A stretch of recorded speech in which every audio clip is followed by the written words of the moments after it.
buenas tardes.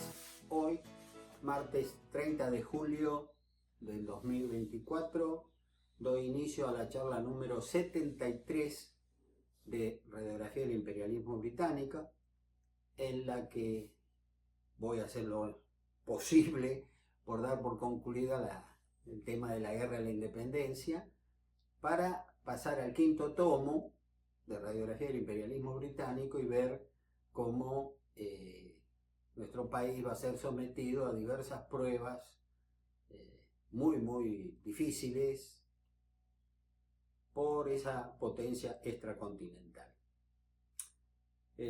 Como ya dije, la entrevista de Guayaquil, realizadas el 26 y 27 de julio de 1822, no arrojaron el resultado que el general San Martín quería, porque llegó a ofrecerse a luchar a órdenes de Bolívar y Bolívar le dijo no puedo, el Congreso no me va a autorizar, lo cual en realidad no era cierto. San Martín, que vio quién era Bolívar, dijo bueno, acá lo único que me queda es dar un paso al costado, porque si no esto puede terminar mal. Así que yo me voy, que Bolívar gane y otra cosa. En el barco, en el Macedonia, cuando él se retira de Guayaquil, el 28 de julio de 1822, pongamos en horas de 10 de la mañana, 12 del mediodía, San Martín, Manuel de Olazábal escribe esto, su querido granadero, dice: el general se levantó al día siguiente, o sea, el 28 de julio, al parecer muy preocupado, y paseándose después del almuerzo sobre cubierta me dijo, esto es Rufino Guido que se lo contó a Olazábal: ¿qué le parece cómo nos ha ganado de mano el tal libertador Simón Bolívar? Pero confío que no se quedará con Guayaquil para agregarlo a Colombia. Cuando el pueblo en masa quiere ser anexado al Perú, de agrado o por la fuerza lo será. Está en Colombia. Luego que concluyamos con los chapetones, o sea, con los españoles que aún quedan en la sierra. Ustedes han visto la alegría y el entusiasmo de este pueblo y los víteres al Perú, a su ejército y a mi persona. San Martín en eso también estaría equivocado. Guayaquil no quiso formar parte de Colombia, pero tampoco quiso formar parte del Perú. Y Guayaquil, con la Intendencia de Quito, hoy forman la hermana República del Ecuador. Con la diferencia de la anexión es que San Martín tenía esas dos posibilidades, o que Guayaquil fuera independiente, como al final lo fue, o que se anexara al Perú. Pero eso es lo que tenían que hacerlo los guayaquileños, su deseo tenía que ser alguna de esas dos opciones. Bolívar no les dio opciones, los anexó a los 2 días de haber llegado a Guayaquil. Esa es la gran diferencia. Como ya conté en la charla pasada, San Martín se aleja del Perú, pero antes de hacerlo le escribe una carta muy sentida a Bolívar, que los historiadores bolivarianos durante décadas y décadas trataron de demostrar que era falsa.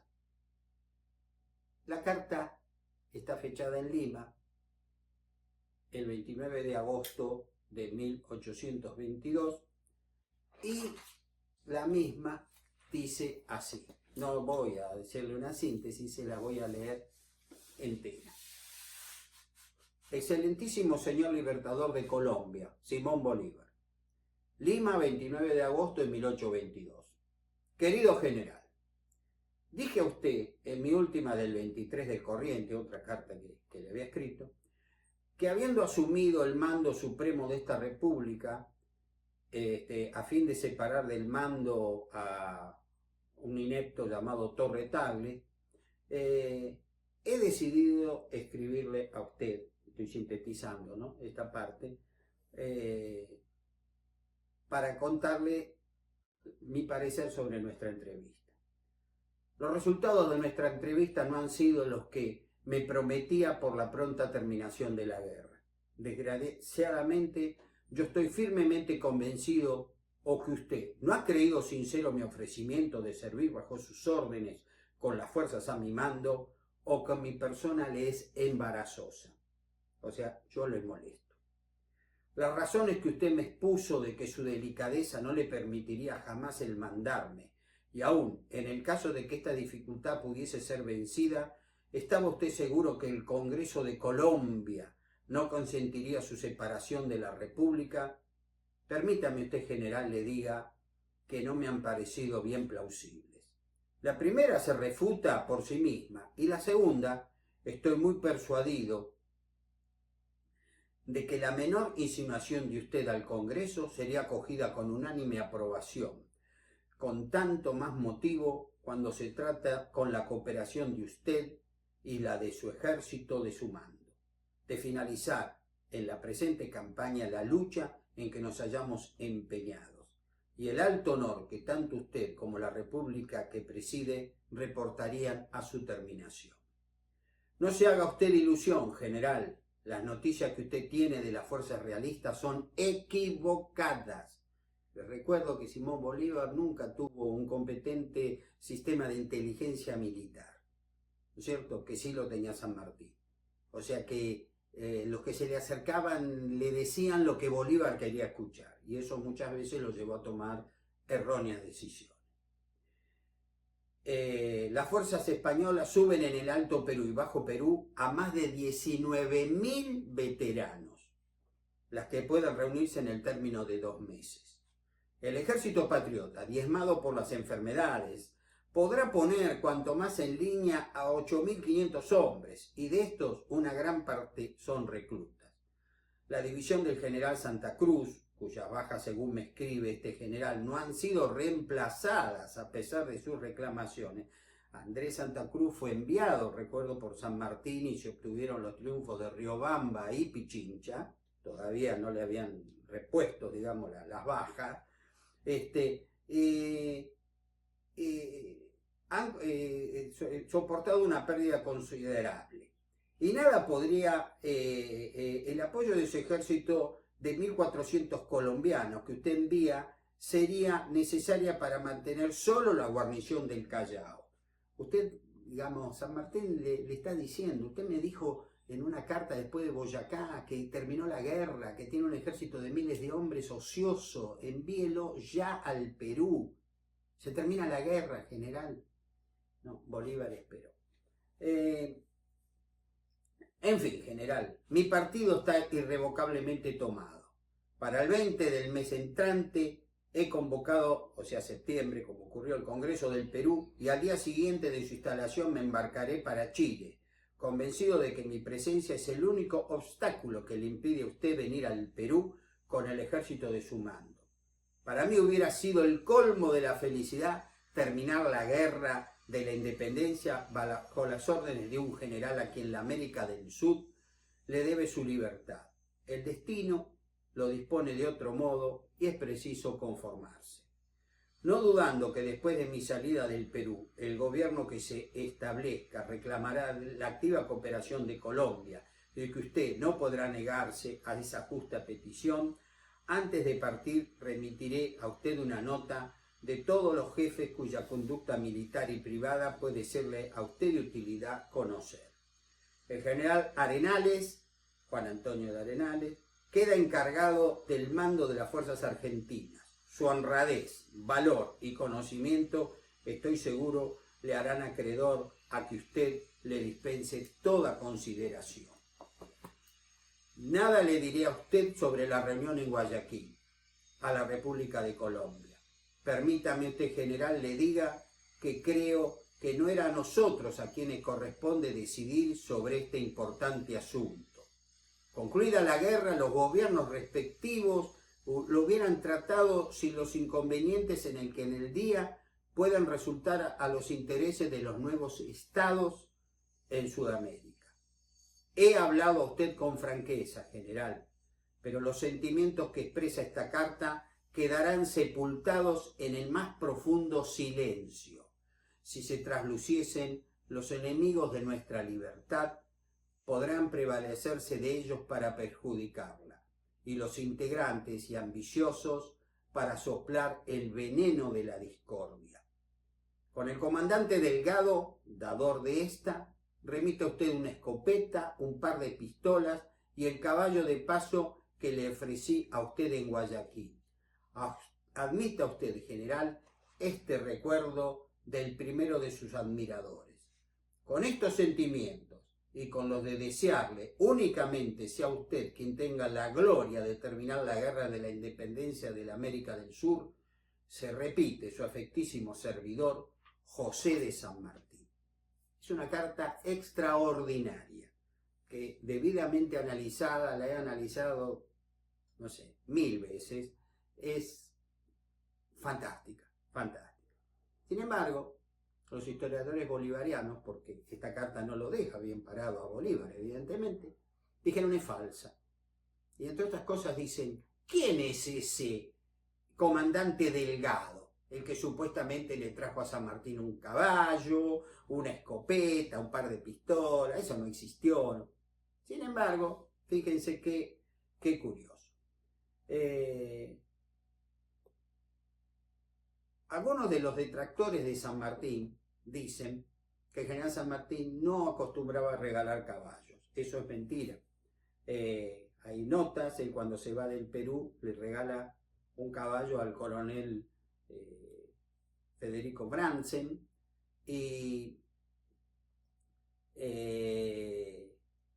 en otra oportunidad le dice a un oficial que está en el gobierno revolucionario de Lavalle, cuando yo me fui dejé órdenes para que le regalaran un caballo que yo tenía en Mendoza, espero que lo hayan cumplido.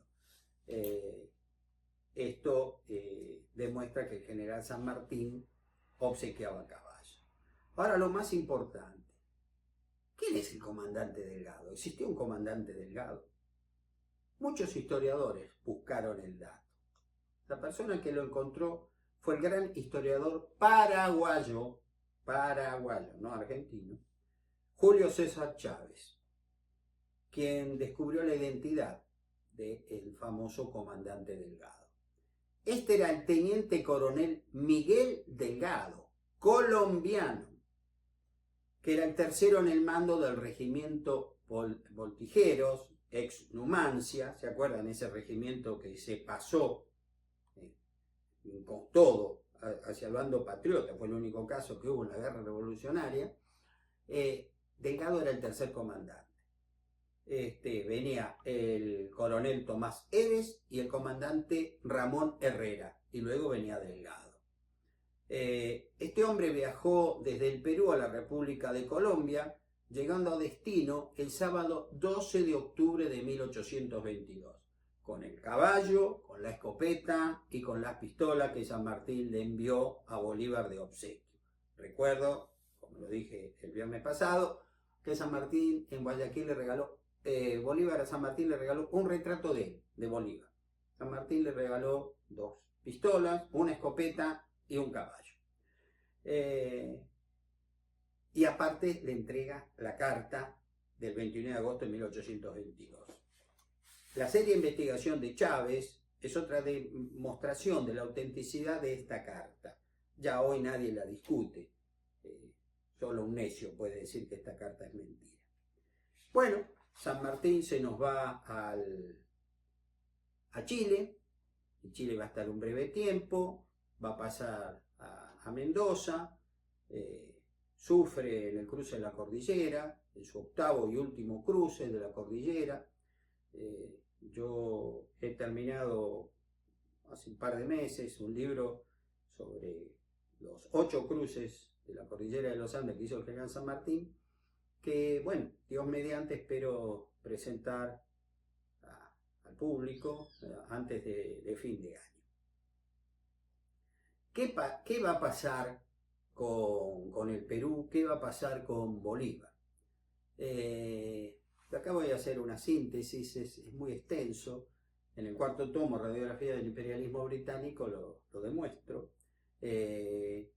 La situación cuando San Martín se va del Perú, los españoles no lo podían creer. ¿Cómo que se fue San Martín? Sí, se fue, en serio, se fue. Ah, bueno. Entonces empiezan el general La Serna, el último virrey, que abandonó Lima por San Martín, y lo abandonó por San Martín, porque lo sabía, un hombre muy, muy superior. Bueno, empiezan a trabajar para ganar. Podemos ganar la guerra. Se fue el mejor jugador de la cancha. Se fue San Martín. Y entonces en el Perú las cosas empiezan a andar mal. Bolívar, mientras tanto, ¿qué hace? Escribe una serie de cartas que yo en la obra textuales las copié, las transcribí todas, mientras que Bolívar estaba, digamos,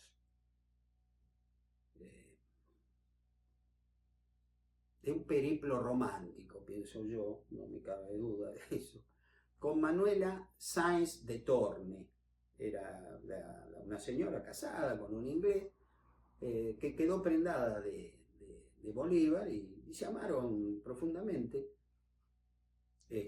prácticamente hasta la muerte de Bolívar.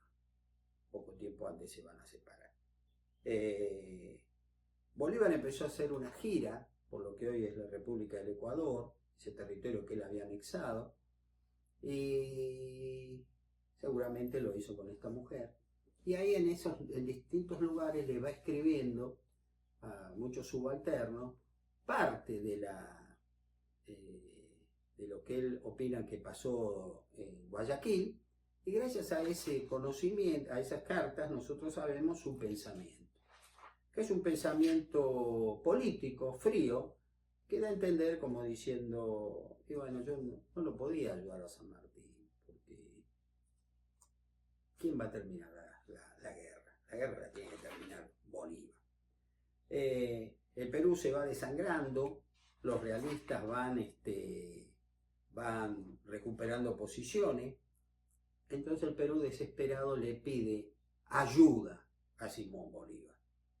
Por favor, venga, general, porque nos lleva al demonio, los españoles no van a ganar de vuelta. Bolívar va a desembarcar en Perú. Yo en el capítulo final del cuarto tomo pongo en el punto 1, el que espera y no desespera. Bolívar dejó que todo se pusiera tan grave en el Perú para él entrar y se hizo nombrar dictador. Va a tomar el mando y bueno, va a aplicar una política de manu militari, digamos, ¿no? Como decían los dictadores romanos, que ejercían el poder por 6 meses, cuando Roma, en la época de la República, cuando Roma estaba al borde del precipicio, y luego entregaban el mando. Bolívar va a hacer una gran diferencia. Él va a ser un dictador que pretendió ser un dictador perpetuo, no que a los 6 meses entregó el mando. No. Yo acá llegué y los planes de él, bueno, no lo podemos saber. Tomó medidas draconianas para salvar la revolución. Algunos pueden opinar que fueron acertadas, otros quizá exageradas. Yo en la obra pongo todo a consideración, porque yo creo que uno cuando escribe, no soy historiador, soy un amante de la historia nada más, pero cuando uno escribe tiene que no ofender a la persona que está leyendo esa obra. Ella tiene que sacar sus propias conclusiones. Yo no tengo por qué darle mi impronta. Yo pongo los hechos. Cada uno pensará lo que se le ocurra. Y es respetable. Hubo, se podría decir, una cierta persecución a muchos oficiales argentinos, que en su gran mayoría se van a ir yendo del Perú. Y porque en el fondo es como que no eran muy sanmartinianos, entonces había rispideces. Y bueno, Así fue como se fue un Lavalle, un Bransen, Necochea al principio no, pero después sí, en fin, Pedernera fue preso, porque dijo, al fin y al cabo, ¿qué hicimos? Sacamos a un mandamás para poner otro, y bueno, y ya está, afuera. Y algunos no fueron fusilados porque tenían mucho prestigio. La cuestión que se va a librar una batalla en 1824, el 6 de agosto, que es una batalla increíble de la Guerra de la Independencia, porque se libró a más de 4.000 metros de altura y no se disparó un solo tiro. Se libró con espadas y lanzas, ¿no? Con armas blancas y lanzas. Esa batalla es Junín. Bolívar, que estaba al comando de las fuerzas revolucionarias, se va a enfrentar con los realistas, vuelvo a repetir, en un lugar llamado Junín, y imparte una serie de órdenes que no fueron las más felices, y a raíz de eso va a caer terriblemente herido, mutilado prácticamente, perdió varios dedos de una mano. El general Mariano de Necochea, va a ser capturado José Valentín de Olavarría, oficiales argentinos cuyo nombre es sinónimo de valor, de entereza. Por ejemplo, le digo, Necochea nunca regresó a nuestro país, se salvó de esas heridas, porque lo curó su mujer, Pepita Morgado, y bueno, y se quedó en el Perú, país en que, digamos, adoptó como su nueva patria, y va a morir en 1849. Fue tanto el prestigio del general Necochea, a través de todos los años, luego de la Guerra de la Independencia, que ya lo tenía, en el Perú, que en 1949, cuando se cumplía el centenario de su fallecimiento, la República Argentina solicitó al gobierno de la hermana República del Perú la repatriación de los restos de Necochea para honrarlo aquí en nuestra patria como era debido. El Perú, en una nota hermosa, el presidente del Perú le escribió al presidente argentino, en ese entonces era el general Juan Domingo Perón, expresándole que el Perú no le puede negar nada a la República Argentina, pero eso sí, los restos del mariscal Mariano de Necochea no, esos son del Perú, porque nosotros lo queremos tanto, lo honramos tanto, que no nos podemos separar de ese hombre. Entonces pidió que nuestra patria entendiera las razones de la negativa, y en recuerdo del centenario del fallecimiento de Necochea, ese año, cuando egresaron los oficiales de la Escuela Militar de Chorrillos, que sería como el Colegio Militar de la Nación de Argentina, allá en Lima, la promoción se llamó Mariscal Mariano de Necochea. Es una anécdota que me parece hermosa de recordar, de la hermandad, sí, también con un pueblo al que en lo particular yo quiero mucho, como es el pueblo del Perú. Volvamos a la batalla de Junín. El general Bolívar, viendo que nuestra caballería al mando de Necochea ha sido prácticamente despedazada por los españoles, que sabían pelear y peleaban muy bien, que ha caído herido y tomado prisionero, que Olavarría con sus lanceros también ha caído prisionero, piensa, bueno, la batalla se acabó. Y se va con su alto mando, y bueno, que los nuestros ahí peleando, los argentinos, los chilenos, peruanos, colombianos contra los realistas, bueno, cada uno se salve como pueda. Los realistas están venciendo, van en una atropellada con su caballería y pasan atrás, sobrepasan un pantano. En ese pantano había un grupo, un regimiento peruano, comandado por un coronel argentino, el coronel Isidoro Suárez, un gran granadero, que los dejó pasar, Nadie se acordó de ellos, nadie los vio. Entonces nuestras tropas, todas las tropas americanas estaban huyendo, los españoles atrás de ellos, y de pronto aparecen atrás de los realistas, tocando el clarín de esta tropa peruana, la terrible música de A Degüello. Cuando los españoles sintieron que atrás venía otra tropa tocando A Degüello, los que estaban huyendo dieron vuelta y convergieron contra los españoles, y entonces entre dos se peleó durante casi una hora, vuelvo a repetir, sin dispararse un solo tiro, y se venció. En forma increíble se ganó. Bolívar, le llega un chasqui urgente, general, la batalla continúa y hemos ganado. ¿Cómo que hemos? Sí, ganaron. Entonces vuelven y a Bolívar le cuentan lo que ha pasado, entonces él lo va a ver al coronel Isidoro Suárez, lo llama a su presencia y le dice: el día que se escriba esta página de la historia, bla, bla, todo el mundo va a decir que gracias a el coronel Isidoro Suárez y sus valientes hemos triunfado frente a los españoles. Perfecto. Bolívar se va a Lima creyendo que terminó la guerra. En Junín se acabó la guerra de la independencia. No era así. San Martín tenía razón. Recordemos la carta del 29 de agosto. Los españoles son más de 19.000 hombres y valientes, eso lo agrego yo, que van a seguir luchando. Bolívar llega a Lima, cuenta lo que ha pasado, pero de pronto Bolívar da a entender, o alguien comienza a dar a entender, que el que ganó la batalla fue Bolívar, lo cual no es cierto.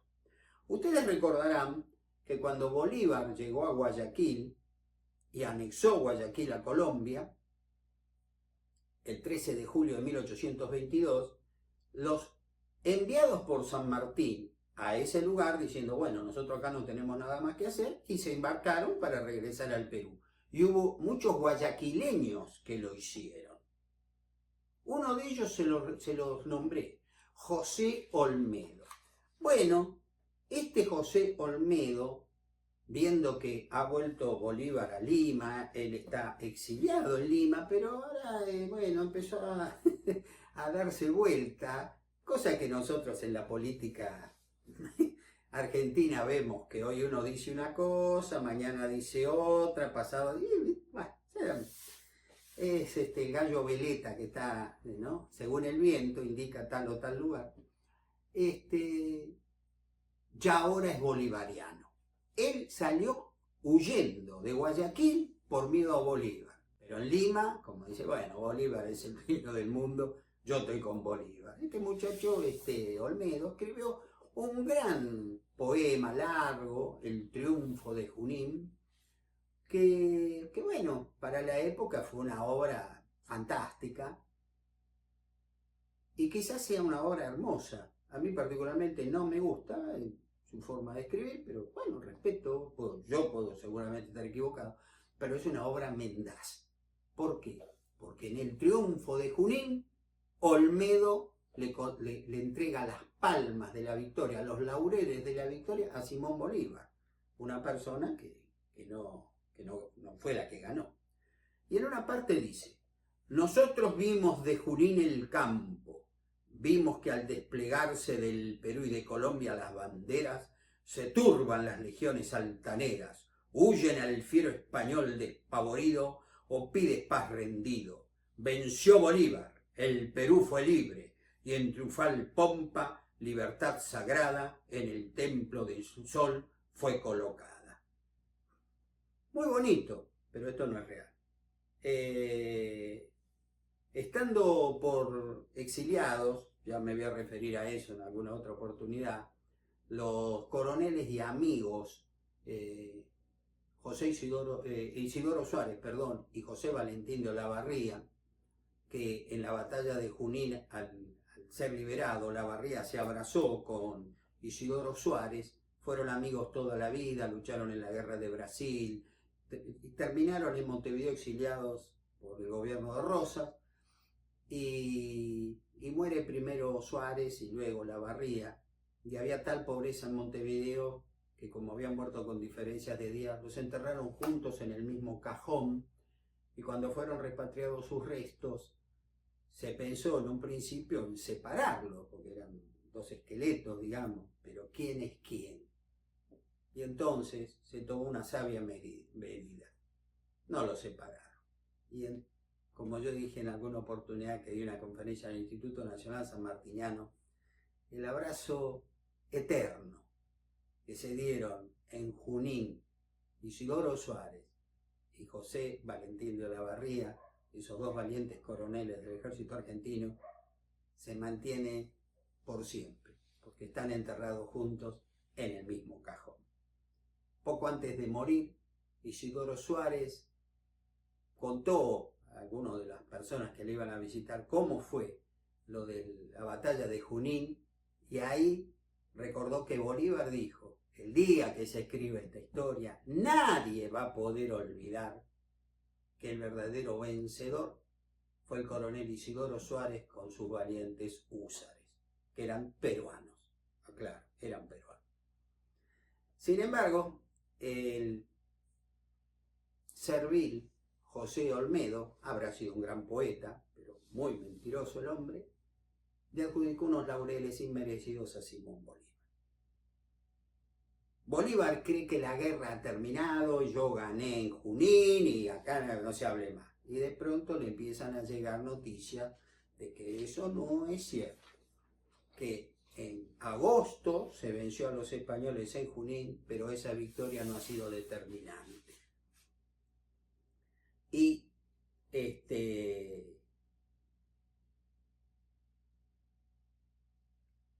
el que está al mando es el general José Antonio de Sucre, un lugarteniente de Bolívar. Llega un momento en que Bolívar se da cuenta que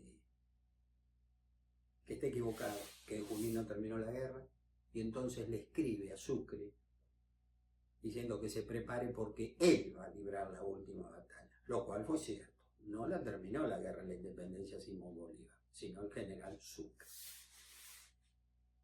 Le escribe en noviembre desde Lima a Sucre, que está en campaña allá en las sierras del Perú, esta carta: el genio de San Martín nos hace falta, y solo ahora comprendo por qué se dio el paso para no entorpecer la libertad que con tanto sacrificio había conseguido para 3 pueblos, en los que, si bien existía el patriotismo, hombres y dinero, en cambio no había dirección. Esta lección de táctica y de prudencia que nos ha legado este gran general, que no lo deje a usted tener en cuenta para conseguir la victoria, que es lo único que deseo. Esta carta, esta cita, fue efectuada por el doctor Ricardo Levene el 27 de abril de 1940 en un discurso que leyó en ocasión de inaugurarse el periodo de sesiones de la Academia Nacional de la Historia. Este valioso documento fue obtenido por el doctor Eduardo Colombres Marmo. Tarde, pero mejor tarde que nunca, Bolívar reconoció que el general San Martín tuvo razón y que él en Guayaquil estuvo equivocado. La batalla de Ayacucho se libró bajo muchas presiones, y una de las presiones era la que sufría el propio Sucre. Hubo un coronel argentino, muy simpático el hombre, Arístides Espinosa, no fue nada del otro mundo, digamos, en la guerra de la independencia, pero a este hombre le gustaba hacer coplas, pequeñas poesías. Y entonces hizo una que tuvo sus 5 minutos de fama.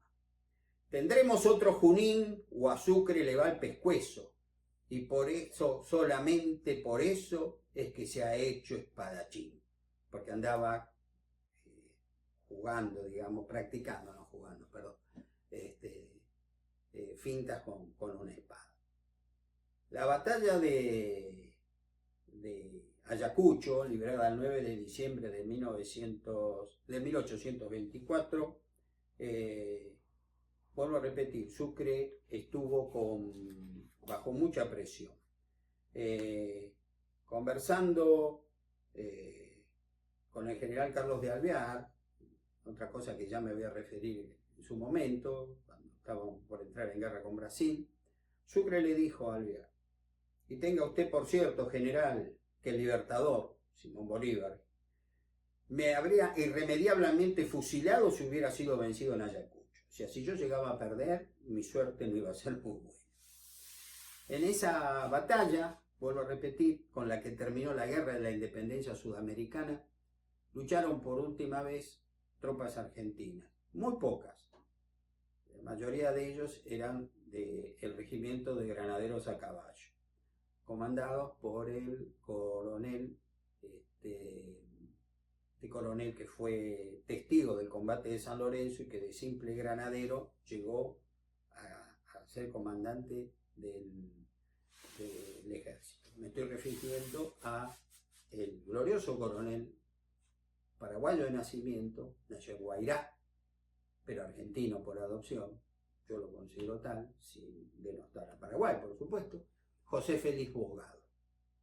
En esa batalla en que se enfrentaron dos ejércitos muy poderosos en la pampa de Ayacucho, vencieron las tropas revolucionarias y se acabó la guerra de la independencia.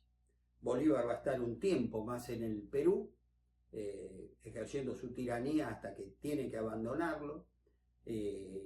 Volvió a Colombia, de ahí va a pasar a Venezuela, y bueno, poco antes de morir va a ver que primero Venezuela se separa de Colombia, luego Colombia reasume su mando como república, su destino como república independiente, y nace el Ecuador. O sea, vio en vida despedazarse su sueño de un gigantesco país que muchos erróneamente le dicen la Gran Colombia, siempre se llamó Colombia. Tuvo prácticamente de milagro, no lo asesinaron, lo defendió su amante en su momento, y Bolívar va, al fin y al cabo, preparándose para irse de estas tierras, diciéndole que aquí no nos quieren, va a morir en forma muy solitaria, digamos, ¿no es cierto?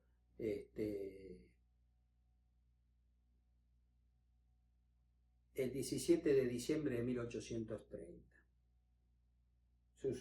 La frase última que se le conoce, o por lo menos que yo le conozco, que lo que he buscado, dice: vámonos, vámonos, esta gente no nos quiere en esta tierra. Vámonos, muchachos, lleven mi equipaje a bordo de la fragata. Pero no se pudo embarcar en la fragata británica que lo alejaba de Venezuela, y murió el 17 de diciembre de 1830. Todo pasa, nada queda, dijo una vez un poeta. Así concluyó la guerra de la independencia sudamericana, en la cual los británicos obtuvieron pingües ganancias vendiendo armamento, naves, poniendo hombres a su servicio, pero, gracias a la lucidez mental del general José de San Martín, no obtuvieron todos los objetivos que se habían fijado. No lograron transformarnos en 50 republiquetas, enfrentándonos unos a otros. Eso no lo pudieron hacer. La balcanización, perdón, no me salía la palabra, no la lograron gracias al genio del libertador de América, el verdadero libertador de América, el general José de San Martín. Nada más, muchas gracias por su atención, y bueno, ya en la próxima charla, en agosto, nos vamos a adentrar en el quinto tomo de radiografía del imperialismo británico que les aseguro va a ser quizás mucho, mucho más jugoso y vamos a saltar de un lado a otro viendo cómo se movieron los británicos para, bueno, para obtener su negocio. Muchísimas gracias por su atención.